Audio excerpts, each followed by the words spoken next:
Thanks for joining me again today, everybody. My name is Ed Trevors. I'm an Anglican priest in the Diocese of Nova Scotia in Prince Edward Island, and I get to serve in the beautiful town of Shelburne, Nova Scotia, in the awesome parish of Church Shelburne that sits on the ancestral and on the unceded territory of the Mi'kmaq people. And today, for this talk, we're going to talk about that amazing song by that amazing band, Indestructible by Disturbed.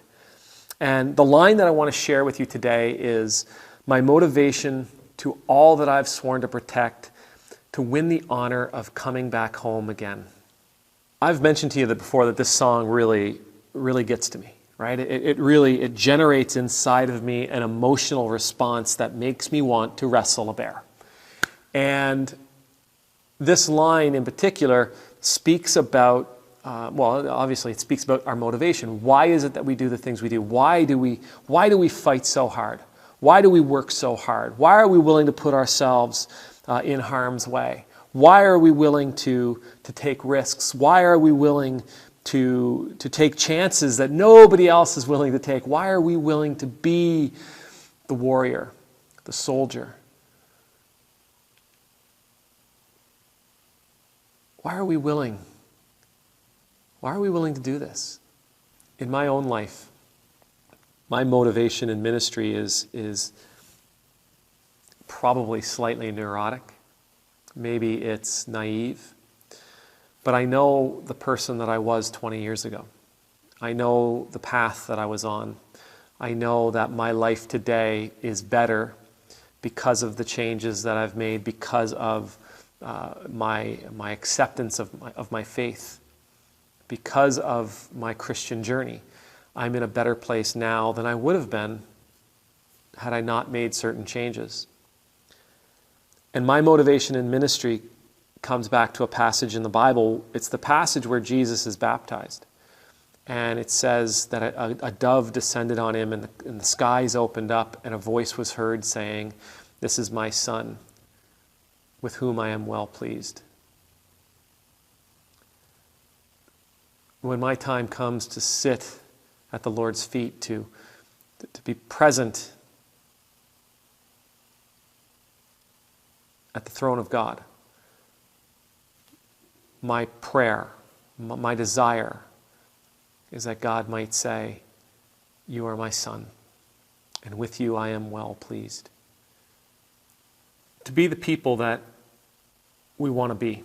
To be the people that we know we are capable of being, to be the people that we know we were meant to be the people that we know God designed us to be.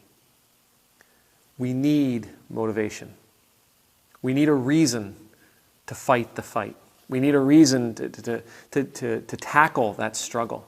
We need a reason to, not just to get out of bed in the morning, we need a reason to dig deep and to do things that aren't normal, to do things to take chances and to take risks and to be willing to fight those impossible fights. Right? We've talked about this, that the world needs people to step up. The world needs people to do what is abnormal in today's society.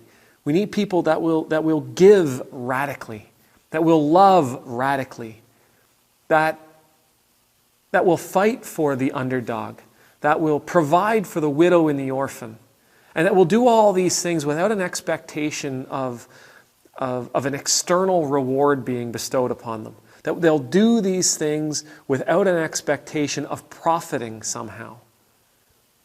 Now, I don't know what your motivation is. As I said, this was my motivation. This is my motivation. When I begin to work on my ministries, that often comes up. I want to make Dad proud. Right? I want to make God happy with what I've done. I want him to be happy with what I've done. For you, your motivation's different, but we all need it. And it needs to be a deep, personal, passionate motivation so that we can do all the things that need to be done, so that we can be the community members that our towns and cities desperately need us to be. so that we can be the leaders that our communities desperately need us to be, so that we can be the peacekeepers that our communities desperately need us to be. It requires us to be in the line of fire. It requires us to dig deep into our stores of courage. It requires us to be willing to put ourselves on the line. So what's your motivation? In the comments below, what's your motivation for being the person that you are? What's your motivation to grow into being the person that you know you were meant to be? I'd love to know. I'd love to hear it. May the Lord bless you. May the Lord keep you. May the Lord make His face shine upon you and be gracious to you. May the Lord lift up His countenance upon you. And I pray you will know the peace of being in God's presence always. And I also pray that whatever your motivation happens to be, that you're willing to put yourself on the line. The world needs you out there. Amen.